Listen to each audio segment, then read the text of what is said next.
Salut les gars, avec Brian dans le podcast pour analyser Israël Adesanya contre Alex Pereira, on s'était tous les deux dit que ce serait intéressant pour Israël Adesanya d'intégrer complètement la lutte offensive à son camp d'entraînement en préparation de ce combat de ce week-end face à Alex Pereira.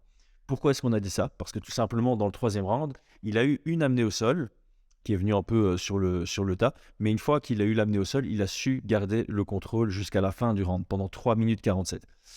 Donc de cette logique, on se dit que s'il parvient à amener au sol Alex Pereira, il va vraiment gagner et dominer ce combat. Maintenant, ce qui lui manquait, et on l'a vu dans le quatrième round, c'était de réelles compétences en gréco-romaine ou en lutte offensive. Et donc, sur les mois entre le précédent combat et celui-ci, s'il arrive à tourner en coin en lutte offensive, ce serait vraiment intéressant pour lui dans ce combat. Le point d'interrogation qu'on avait, c'était, on se demandait s'il avait fait la même analyse que nous et s'il allait utiliser la lutte en stratégie A. Alors, je vais vous mettre une petite interview qu'il a faite hier. So yeah, I'm down 3, and then this is like in every movie that you're one shot. This is my Eminem moment, my 8 Mile moment. You get one shot, do not miss your chance to blow. This opportunity comes once in a lifetime, and this is it. This is it for me. This is like, imagine what if I get it done? What if I get it done better than he's ever done it? What if I butcher him and beat the out of him? Because I always do.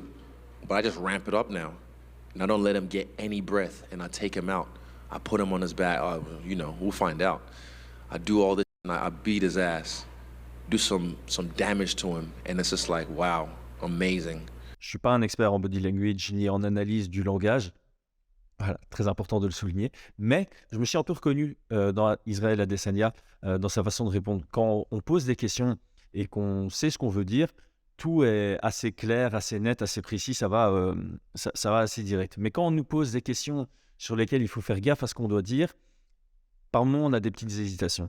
Et là, j'ai l'impression que Israël Adesanya, il savait dans quelle direction il voulait aller, il savait ce qu'il voulait dire, mais son inconscient a dit, vas-y, dis tout, ton game plan. Et au moment, vers la 30e seconde, où il dit I'll put him on his back, je vais le mettre sur son dos, on le voit bégayer.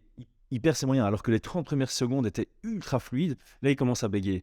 Et pour moi, c'est un indicateur. C'est un indicateur qu'il ne voulait pas dire ça dans les interviews, mais c'est venu naturellement. Et puis, il a immédiatement regretté, ce qui l'a fait un peu hésiter. Donc voilà, pour moi, on répond à la question. On va avoir un Israël Adesanya Gomedov ce week-end.